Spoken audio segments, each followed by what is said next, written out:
Alright guys, welcome back to my channel. Today I'm just gonna hit you up with some numbers information, budgeting with the new year upon us.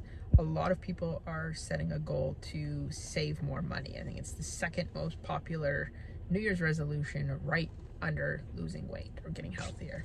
So I wanted to kind of, offer some advice, some practical knowledge of how you could start to really set yourself up in a good way for being able to save more money.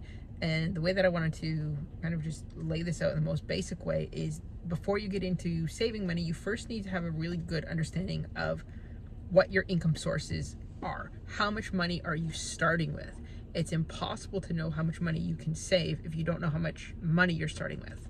So that's the first thing. Grab a pen and paper and write down all of the sources of money that are coming into your account, or that it's just coming into your life on a weekly or a monthly basis. Whatever your format is, just make sure you're sticking with that right across. So if you're weekly, stick to weekly. If you're monthly, keep all of your expenses and that type of thing monthly, so you're dealing with the same number. Second thing, once you know how much income you have, which is classed as your revenue, the next thing that you want to do is really get an idea of what your expenses are. So this is the money that's going out every month. Okay, so we have income coming in. So that's the easy way to remember that. Income in, expenses out, right? And there's basically two classifications for expenses.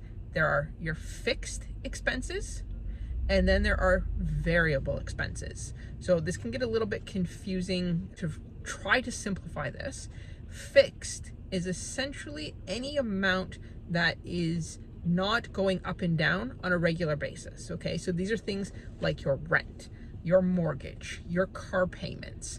Those are the expenses, your insurance payments. So anything like that is classed as a fixed expense, because the month doesn't change based on what you're using or any of these other factors, right? Whereas something like your groceries, that's a variable expense. That's ultimately the only difference. So fixed, think of fixed as being set, right? So that's set in stone. If you have a mortgage or anything like that, it might go up a little bit. But for our purposes, fixed is going to be set. And then variable, these are the things that will have some fluctuation in how much money is able to go out. These are really the only items that you're able to have any control over without some massive change to your life, right? So these are the things like your grocery bill, your hydro bill, your gas bill, your fuel in your car, those types of things. You do have some ability. Then there's the higher discretionary expense categories. And these are things like your coffee in the morning, your lunch that you might be getting out, your takeout, dinners out, your entertainment budget. Those are highly discretionary and they're highly variable. So this is one of the areas that you can really start to see some change pretty quick. To really get started, you've got your income. So that's the money that's coming into you, that's your revenue. And then we have the expenses going out. So the first thing you need to do is classify what expenses stay the same. Those are your fixed expenses. And then look at making a list of your variable expenses. And those are the amounts that do change. And then within your variable, want you to give some serious thought to rank ordering these based on what's important to you, because we're going to create the distinction between your regular variable costs, which are your groceries, it's the fuel for your car, and then the discretionary. So that means groceries aren't discretionary, right? We need to eat. We might not need to make some of the choices that we're making. We might be able to use some discernment there of how we're spending that money for groceries, but it's not a budget we can eliminate completely. Whereas takeout is a budget we can eliminate entirely, depending on what you do for entertainment. You might go to the movies every week or once a month or whatever. That is a budget that can be either drastically reduced or eliminated, right? So that's what we would class as discretionary.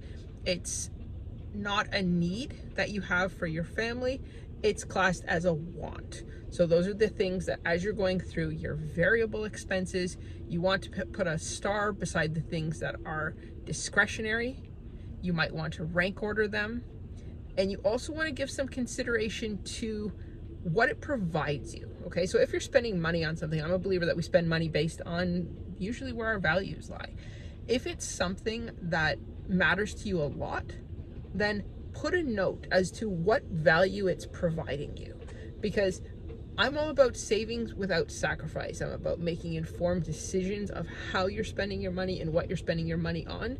And the thing that I like to do the most is just be a conscientious spender and an informed purchaser, right? And what this means is just if I can allow us to buy the same name brand item and it only makes a difference of when I'm buying it or where I'm buying it, that means there's no sacrifice.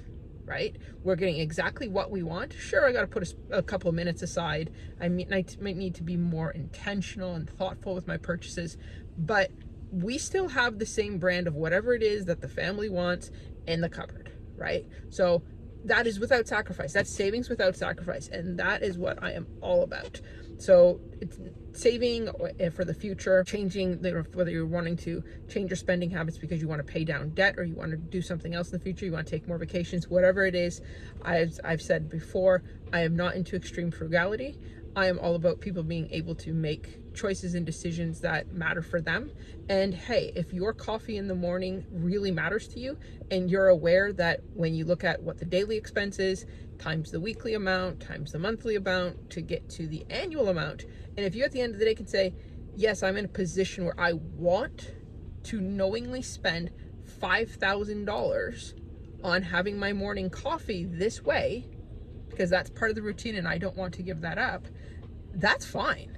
Hey, that's as you know, as my little guy says, you do you, right? It doesn't matter. But you do need to make that a conscious decision and really ask yourself, are your values aligned?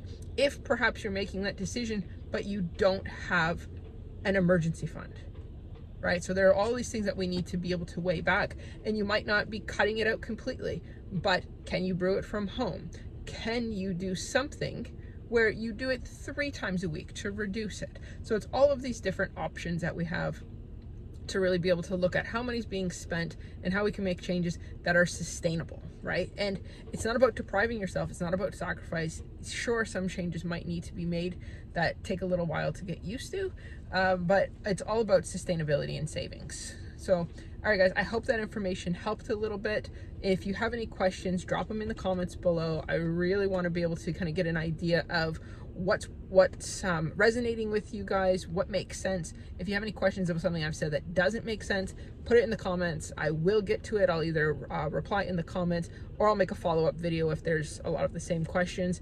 I really just want to be able to help people start to take control of their own personal finances so that they can save more money, live better, and do more of what they want to do. As I've said before, I believe that people don't buy things with money, they buy them with hours of their life. So I just really want people to be able to make informed decisions, and then from that point on, hey, you do you, spend your money how you want to spend it, but hopefully I can just help provide a little bit of information to understand some things that you can start to think about to maybe make decisions that you can be happier with. All right, guys, I'll see you on the next one.